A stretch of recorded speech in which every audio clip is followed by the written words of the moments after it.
أعوذ بالله من الشيطان الرجيم. بسم الله الرحمن الرحيم. الحمد لله الذي أنزل على عبده الكتاب ولم يجعل له عوجا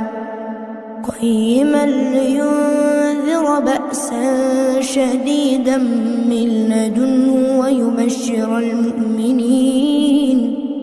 ويبشر المؤمنين الذين يعملون الصالحات أن لهم أجرا حسنا ماكثين فيه أبدا وينذر الذين قالوا اتخذ الله ولدا ما لهم به من علم ولا لآبائهم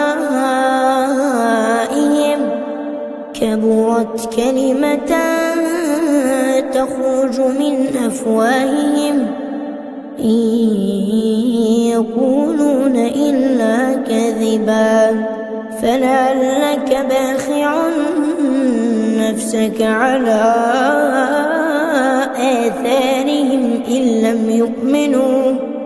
لم يؤمنوا بهذا الحديث أسفا إنا جعلنا ما على الأرض زينة لها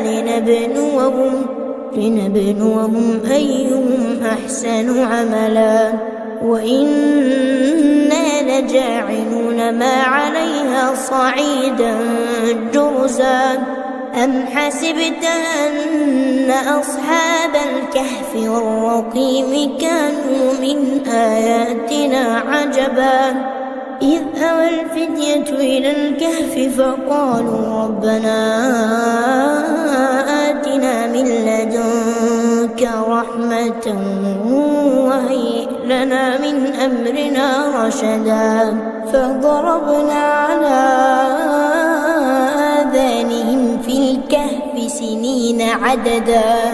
ثم بعثناهم لنعلم أي الحزبين أحصى لما لبثوا أمدا نحن نقص عليك نبأهم بالحق إنهم فتية آمنوا بربهم وزدناهم هدى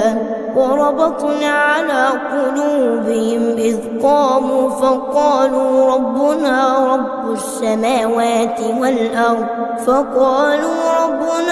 رب السماوات والأرض لن ندعو من دونه إلها لقد قلنا إذا شططا هؤلاء قوم اتخذوا من دونه آلهة لولا يأتون عليهم بسلطان بين فمن أظلم ممن افترى على الله كذبا وإذ اعتزلتموهم وما يعبدون إلا الله فأووا إلى الكهف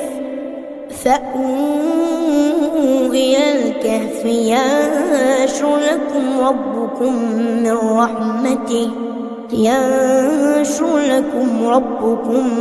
من رحمته ويهيئ لكم من أمركم مرفقا وترى الشمس إذا طلعت تزاور عن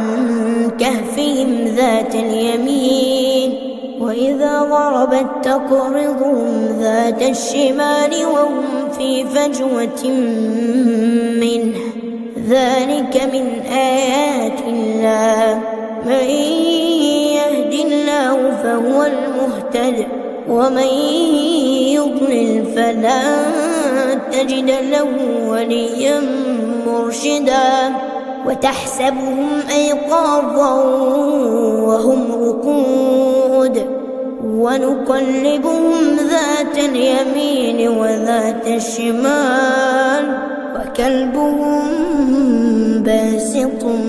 ذراعيه بالوصيد لو اطلعت عليهم لوليت منهم فرارا ولملئت منهم رعبا وكذلك بعثناهم ليتساءلوا بينهم قال قائل منهم كم لبثتم قالوا لبثنا يوما أو بعض يوم قالوا ربكم أعلم بما لبثتم فابعثوا أحدكم بورقكم هذه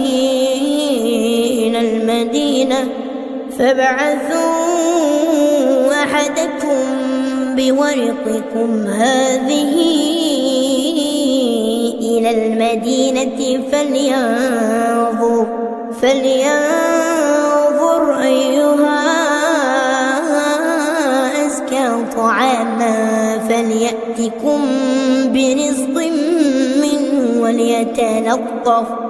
فليأتكم برزق منه وليتلطف ولا يشعرن بكم أحدا إنهم إن يظهروا عليكم يرجموكم أو يعيدوكم في ملتهم ولن تفلحوا إذا أبدا وكذلك أعثرنا عليهم ليعلموا أن وعد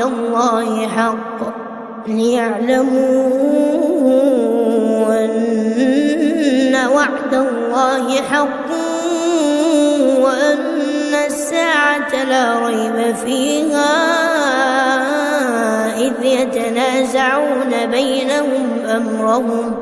إذ يتنازعون بينهم أمرهم فقالوا ابنوا عليهم بنيانا ربهم أعلم بهم قال الذين غلبوا على أمرهم لنتخذن عليهم مسجدا سيقولون ثلاثة رابعهم كلبهم ويقولون خمسة سادسهم كلبهم رجما بالغيب ويقولون سبعة وثامنهم كلبهم قل ربي أعلم بعدتهم ما يعلمهم إلا قليل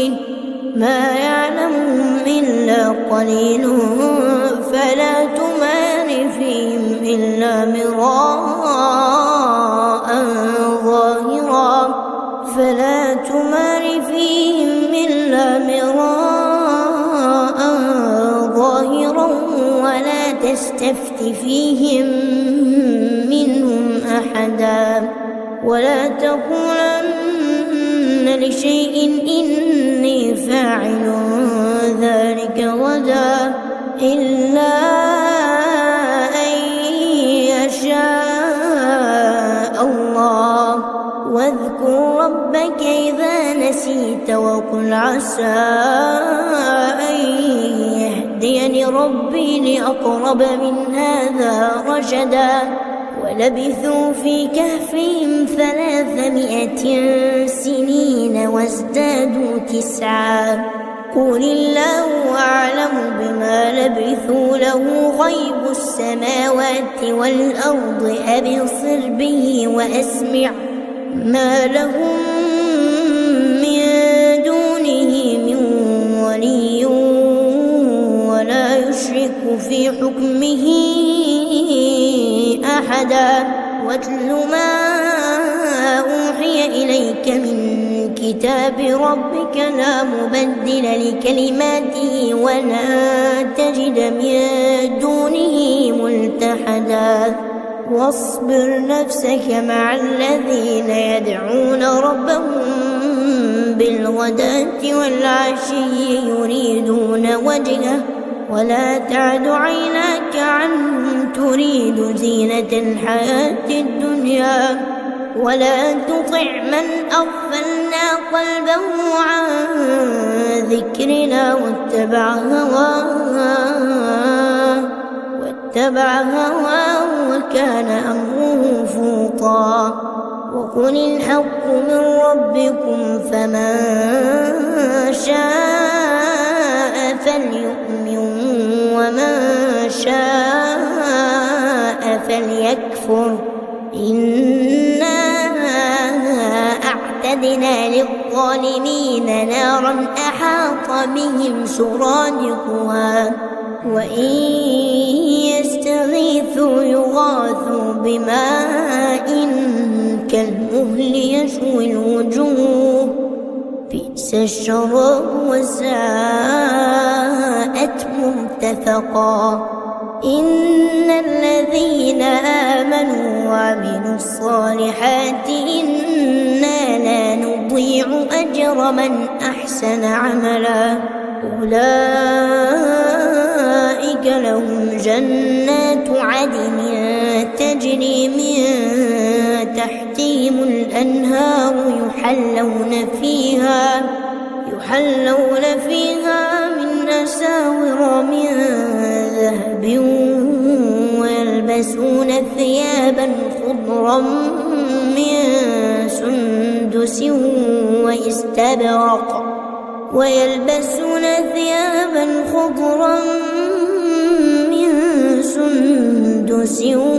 واستبرق متكئين فيها على الأرائك نعم الثواب وحسنت مرتفقا. واضرب لهم مثلا رجلين جعلنا لأحدهما جنتين من أعناب وحففناهما بنخل وجعلنا بينهما زرعا. كلتا الجنتين آتت أكلها ولم تظلم منه شيئا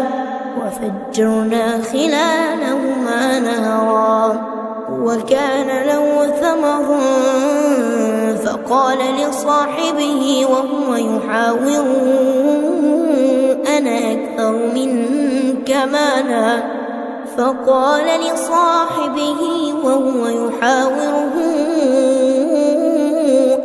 أكثر منك مالا وأعز نفرا. ودخل جنته وهو ظالم لنفسه قال ما أظن أن تبيد هذه أبدا وما أظن الساعة قائمة ولئن رددت إلى ربي لأجدن خيرا منها منقلبا. قال له صاحبه وهو يحاوره أكفرت بالذي خلقك من تراب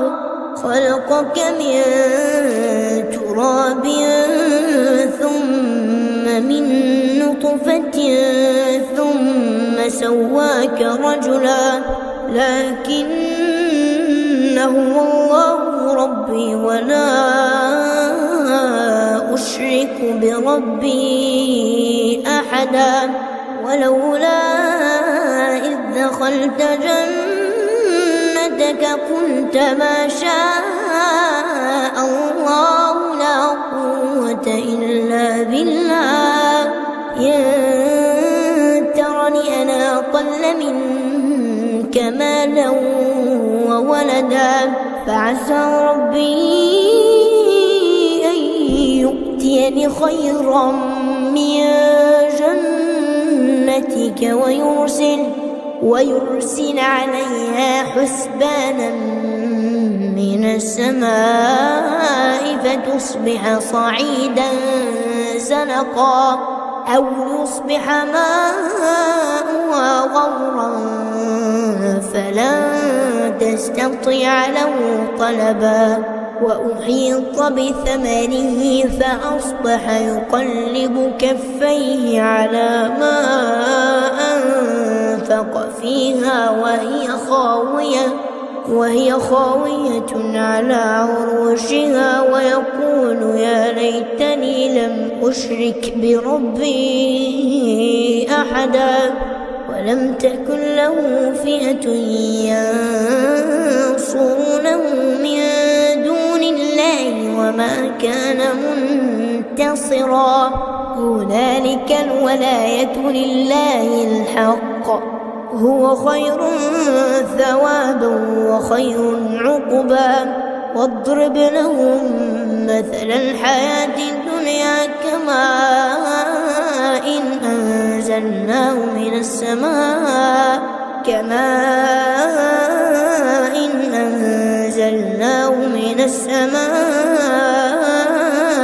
فاختلط به نبات الأرض فأصبح هشيما تذروه الرياح وكان الله على كل شيء مقتدرا. المال والبنون زينة الحياة الدنيا والباقيات الصالحات خير عند ربك ثوابا وخير أملا. ويوم نسير الجبال وترى الأرض بارزة وحشرناهم فلم نغادر منهم أحدا وعرضوا على ربك صفا لقد جئتمونا كما خلقناكم أول مرة بل زعمتم أن لن نجعل لكم موعدا. ووضع الكتاب فترى المجرمين مشفقين مما فيه ويقولون يا ويلتنا ما لهذا الكتاب لا يغادر صغيرة ولا كبيرة إلا أحصاها ووجدوا ما عملوا حاضرا ولا يظلم ربك أحدا. وإذ قلنا للملائكة اسجدوا لآدم فسجدوا إلا إبليس كان من الجن ففسق عن أمر ربه أفتتخذونه وذريته أولياء من دوني وهم لكم عدو بئس للظالمين بدلا. ما أشهدتهم خلق السماوات والأرض ولا خلق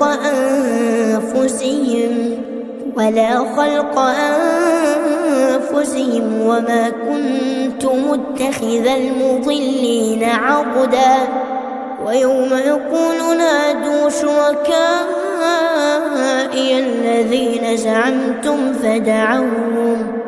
فدعوهم فلم يستجيبوا لهم وجعلنا بينهم موبقا.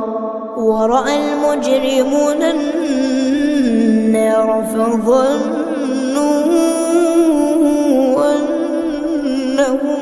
مواقعوها ولم يجدوا عنها مصرفا. ولقد صرفنا في هذا القرآن للناس من كل مثل وكان الإنسان أكثر شيء جدلا. وما منع الناس أن يؤمنوا إذ جاءهم الهدى ويستغفروا ربهم إلا أن تأتيهم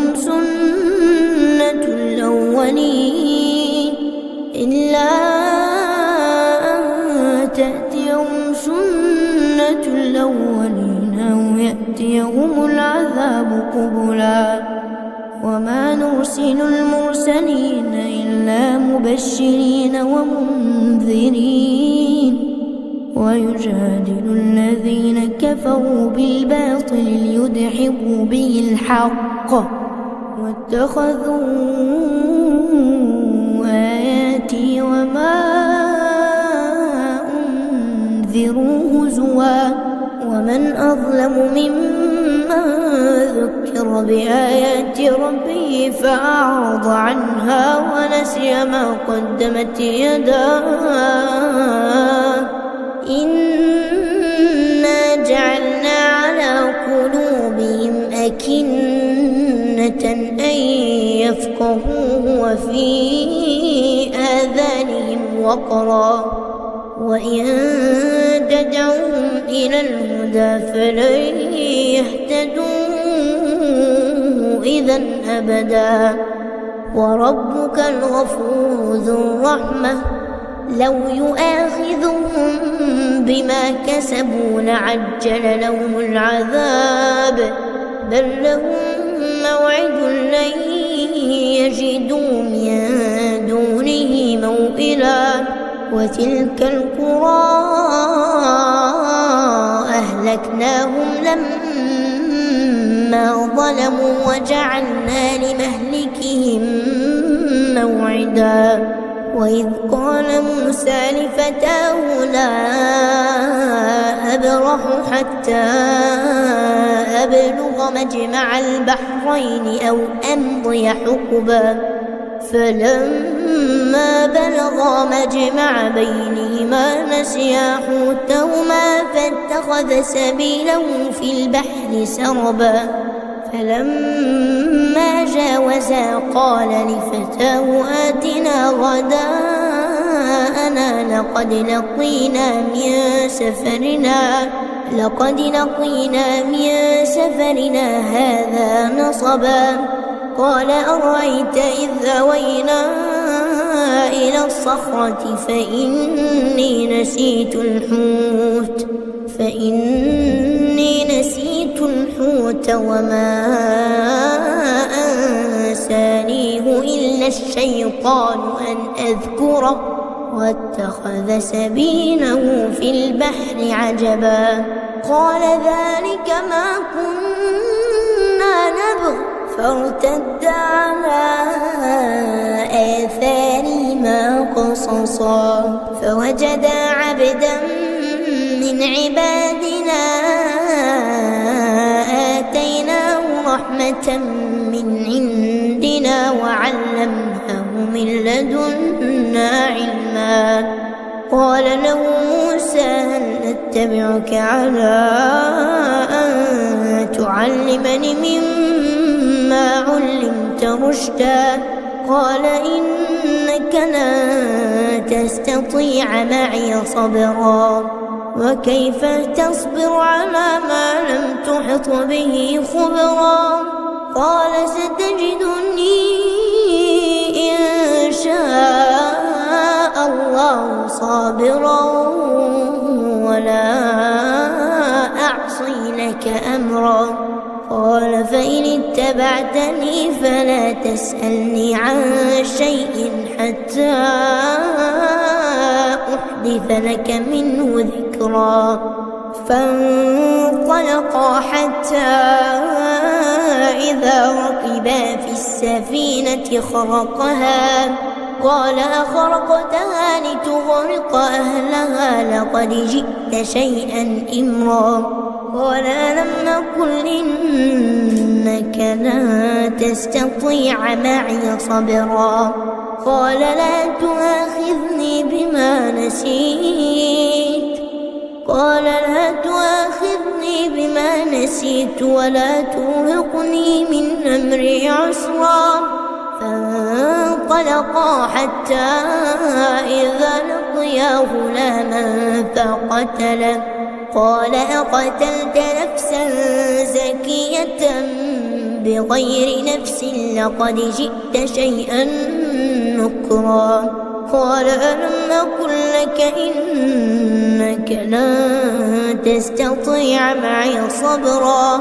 قال إن سألتك عن شيء بعدها فلا تصاحبني قد بلغت من لدني عذرا. فانطلقا حتى إذا أتيا أهل قرية استطعما أهلها فأبوا أن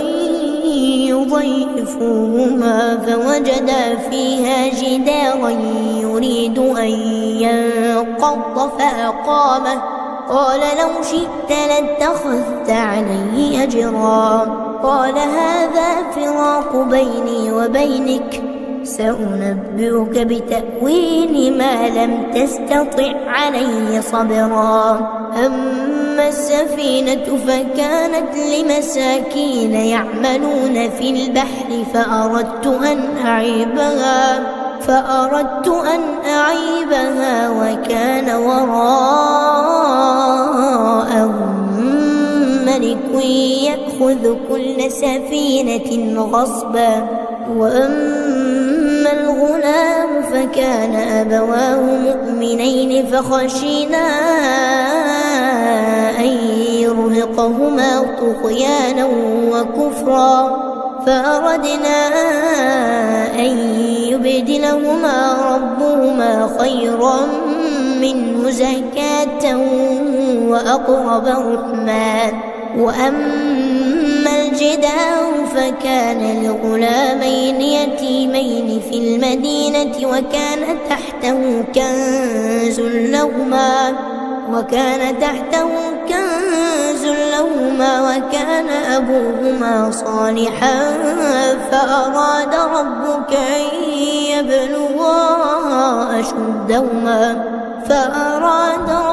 أن يبلغا أشدهما ويستخرج كنزهما رحمة من ربك وما فعلته عن أمري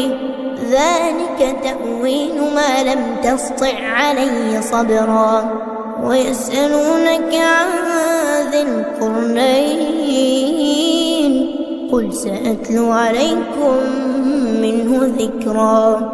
إنا مكنا له في الأرض وآتيناه من كل شيء سببا فأتبع سببا حتى إذا بلغ مغرب الشمس وجدها تغرب في عين حمئة ووجد عندها قوما قلنا يا ذا القرنين إما أن تعذب وإما أن تتخذ فيهم حسنا. قال أما من ظلم فسوف نعذبه ثم يرد إلى ربه فيعذبه عذابا نكرا. وأما من آمن وعمل صالحا فله جزاء الحسنى وسنقول له من أمرنا يسرا.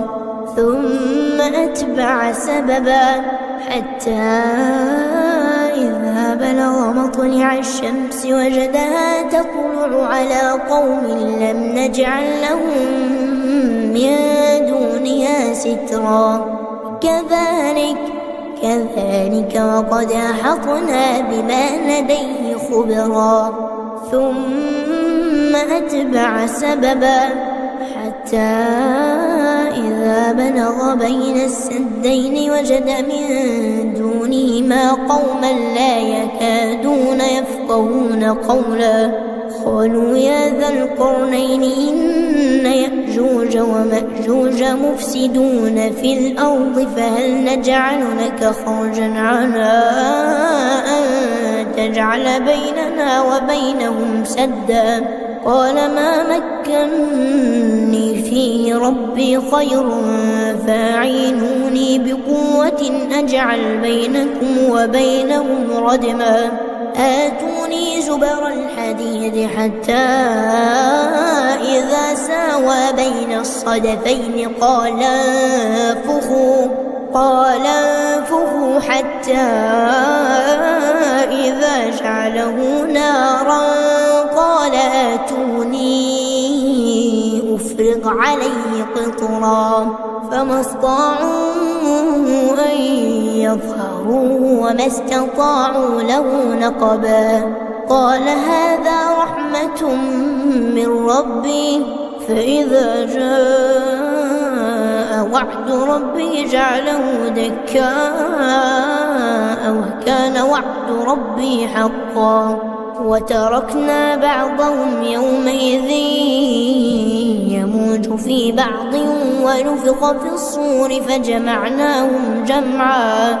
وعرضنا جهنم يومئذ للكافرين عرضا الذين كانت أعينهم في غطاء عن ذكري وكانوا لا يستطيعون سمعا أفحسب الذين كفروا أن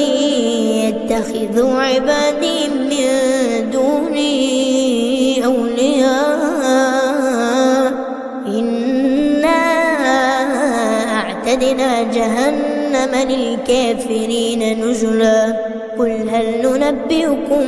بالأخسرين أعمالا الذين ضل سعيهم في الحياة الدنيا وهم يحسبون أنهم يحسنون صنعا أولئك الذين كفروا بآيات ربهم ولقائه فحبطت أعمالهم فلا نقيم لهم يوم القيامة وزنا ذلك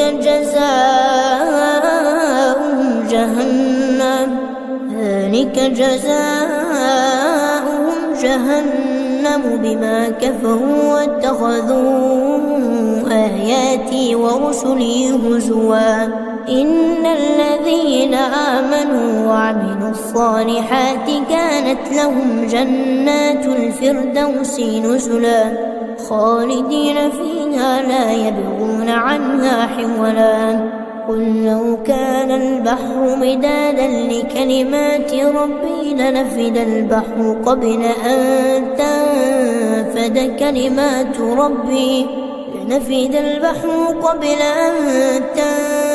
كلمات ربي ولو جئنا بمثله مددا قل إنما